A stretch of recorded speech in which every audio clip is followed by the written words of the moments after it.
ebusiafo me mama kwa baba Ghana wahala jumedie so ene de muni aba Mexico ena mene mo ebe twetwe enkomo yi na ne abepie mu de esewani enye se ye ka kire wo ene de ye papa ego prophet no de abepie mu de o se ye ka kiti bi na nkadilale bi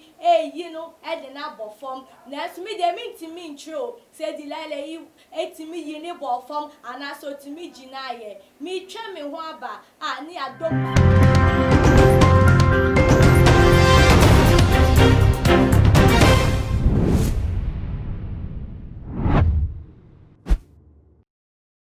Obriye boa ye ma wakwa aban nenso meje so muni aba asofue yo asofue na ne akoso yi odwe ho sen na ho ne sen so da se muni aba ye ma hwefo ne atifo nyina so akwa bia unsemfo ya obusa mi de ano ohye pa na ebeyi ano adomo ne nti nsem wo ye nsem bi a esisi wo ewiase afana enyina se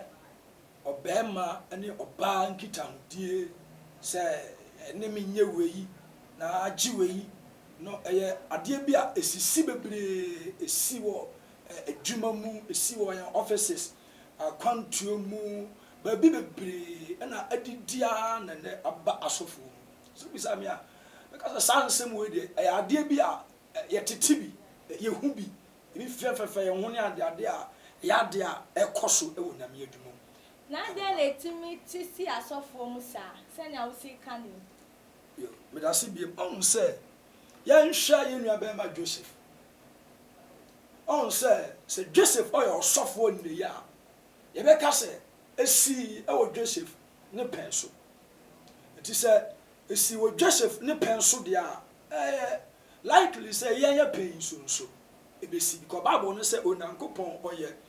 enura nyankopon enenya nkopon na obosanso aye ochena nso enya nkopon Bible no Hebrews say na onankopon a tete no na onam suhudu so ekasa kire no Bible say saa ne ne nso oye de okasa kire enti niema bi esisi ya o Bible ni mu no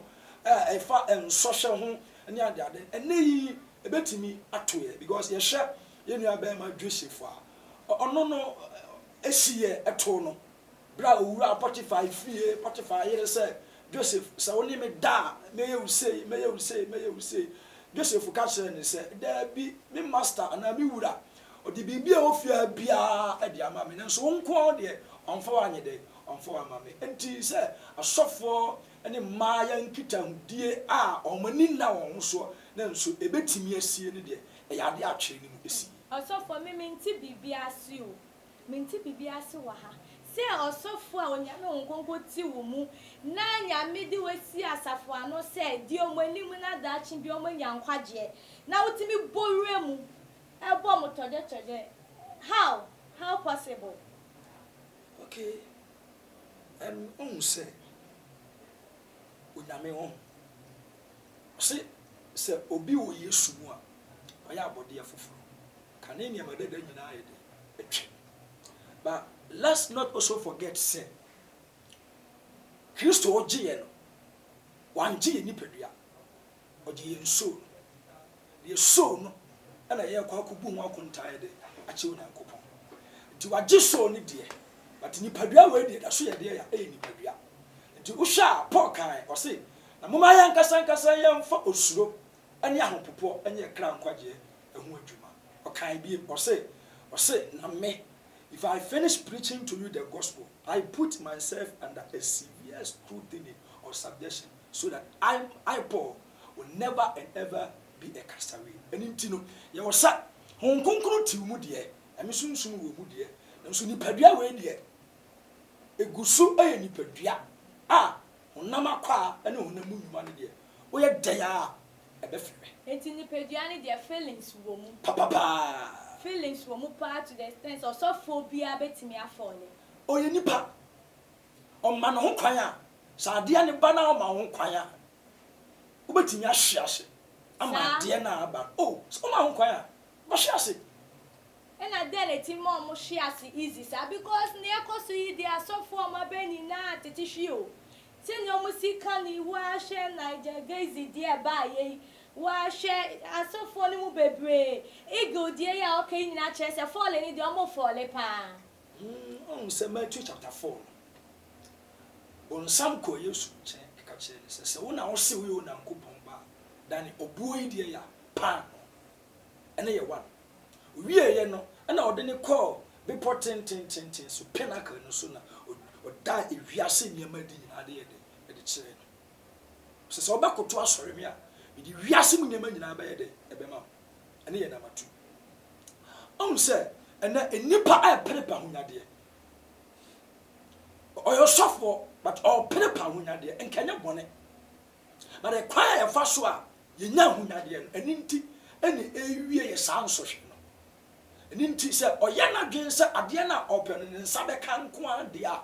na so be hira sa ne nsa be kan omfa ho so oyo sofo we da be hira sa ba ne nsa ide aka de Satan ehwehwe wo nyina ne se oba koto no ayede no sorry na koto na sorry ni wia no di wiase mu bibia de ayede e de ama but de ama Yesu Kristo obon samantimi anni ne so was Yesu na onyanya ready se sa fefe de no a na omo e prepare ni neyi asofo bi no mu e prepare ni neyi no na Yesu onyanya ready se obede sa nyama de ya ebi asofo ne ekoso yi de ehu obi ni ma hwiase Nigel Gaze ahwiase Eagle prophet nso gidi so yeye anase wanye ono so ahwiase ana onhwiase medase asem wi de eye aha de say ye betimi atena fidie so ni akase Eagle prophet JB Oduro Randolph ahwiase ye ntimi nka efise na yini ho ana asem ne ye de esiye sa wahwiase a eye ono an kokko mu nsem so wonhwiase nso a eye ono nyankopon ntamde ya ase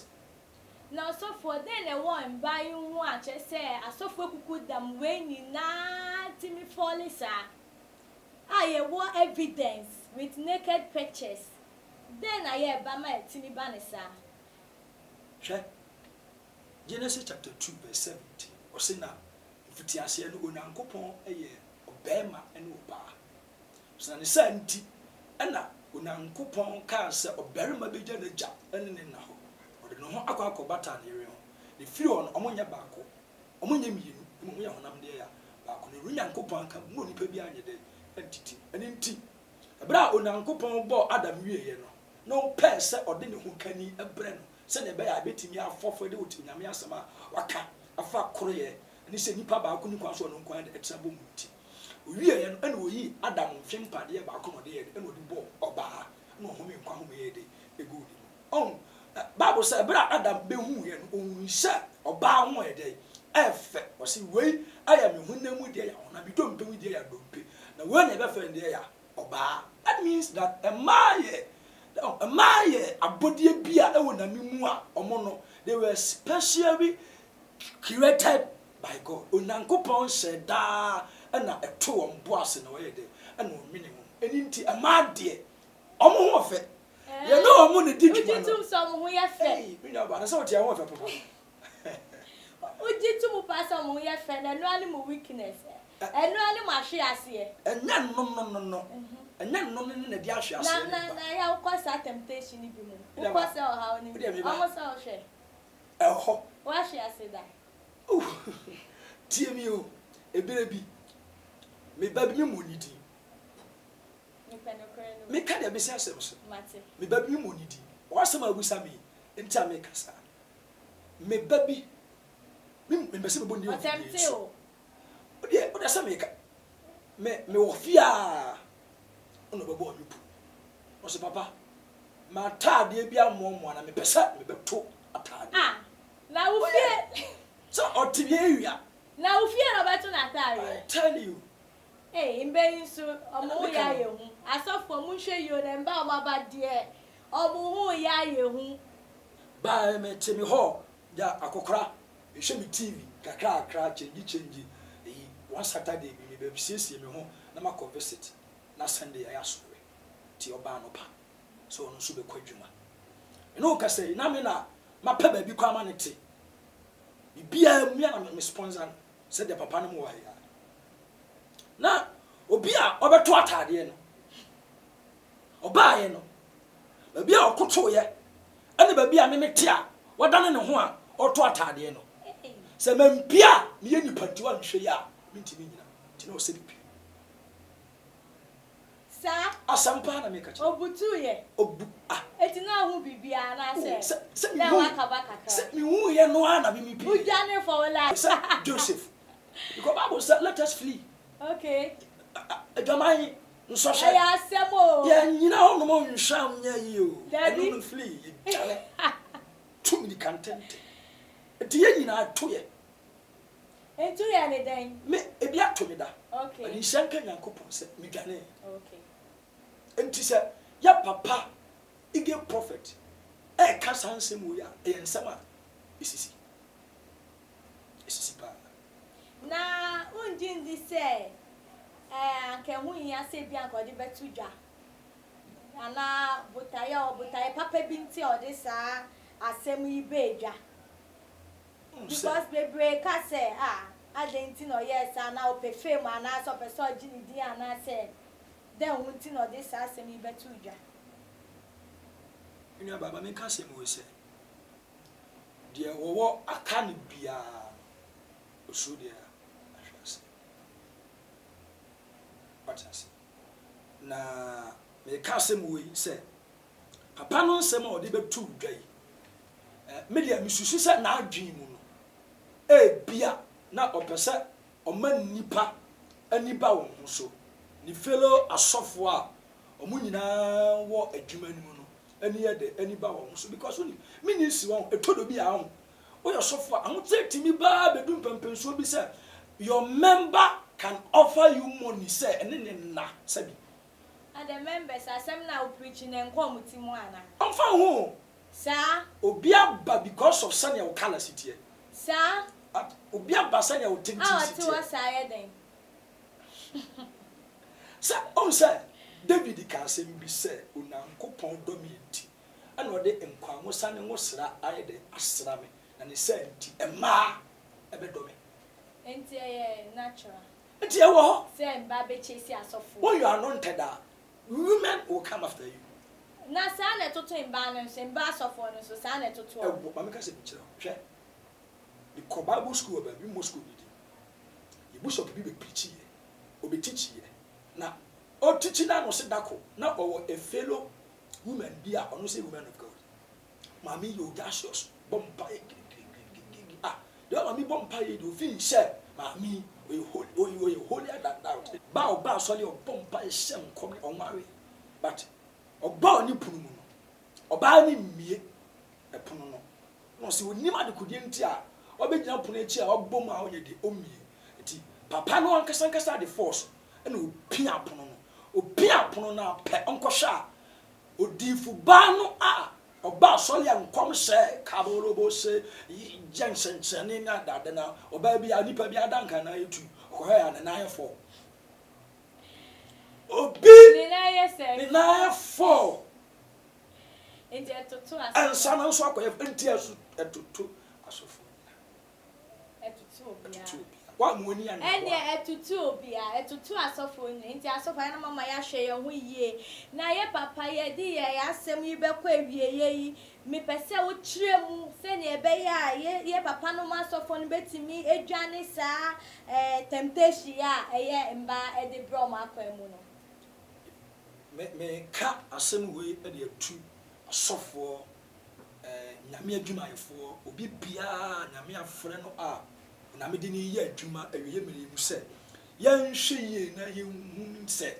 nsosha ni ahwease ye de e wo ho ani nti wo ye kristoni osofo a mamani we enna ho na obi a ofa osika bi obi a ofa opportunity bi a watena ase access se opportunity we hemfa na de me enkoro because Moses you ofa an opportunity senka ontina Egypt otena Egypt a ojetumu senka obeta Egypt a nka Moses ontimi ma ye deliver ene